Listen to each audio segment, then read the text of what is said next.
now is time. Yeah, when we look at this, they are searching for the peace. They are searching for the life with God, are hungry and seeking to have God.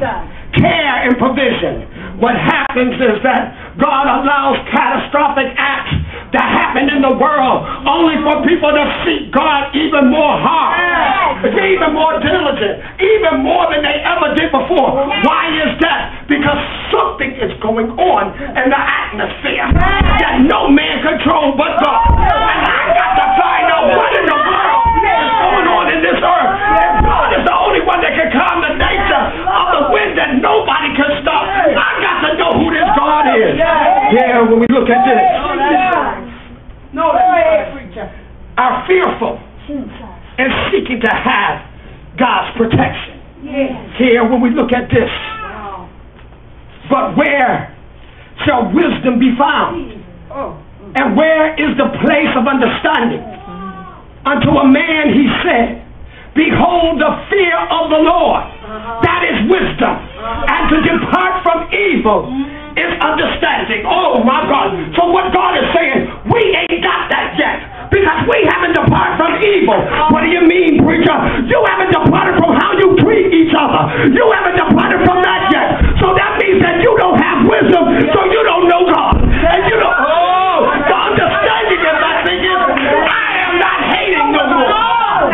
Here, when we look at this, God wants to let you know that God is not hidden, not unknown, as Paul had walked throughout the great city of Ephesus. He had read many of the inscriptions written on the monuments and items. It was one in particular had caught his attention, the altar.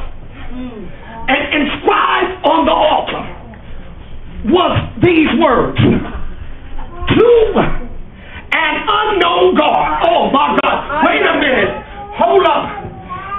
Why did they choose to put it on the altar? Because God chose for it to be written on the altar. Now what I'm trying to tell you is, man don't have to have a Bible, man don't have to have Sunday school, man don't have to have church for God to make himself known to man. Now it's time to know who I'm dealing with. Here, when we look at this, there are several facts that need to be touched on about this. It's time to stop faking it until you make it. It's time to stop playing church. It's time to go after God for yourself. Stop being phony. Let's get real. Here, this is it. The word devotion means the object of worship, such as idols and altars and images. The people acknowledged there was an unknown God, and they worshipped him, but they did not know him. Oh, imagine worshiping a God you do not know.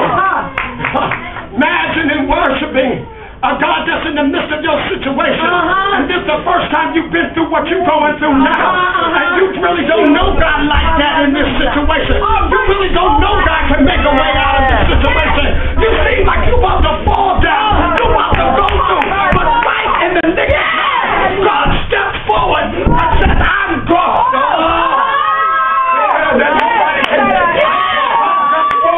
What God got for you is for you.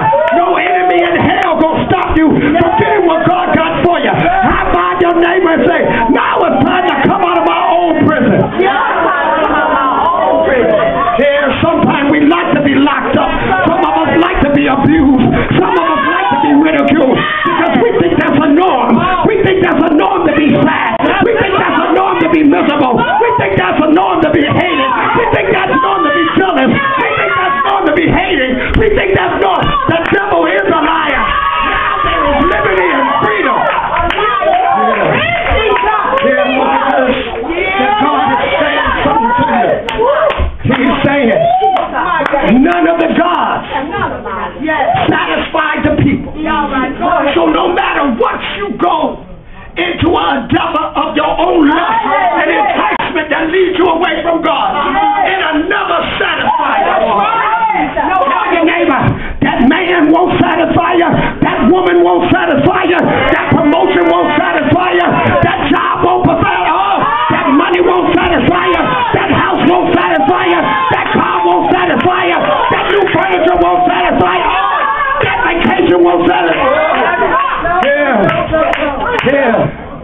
Yeah, tell your neighbor, let's get real. Yeah. God is saying something. Their lives and their religion was still empty and missing something. You can be in church, you can have title from the pulpit to the door, and still be missing God.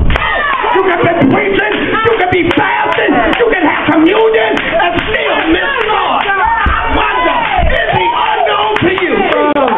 Here, when we look at this,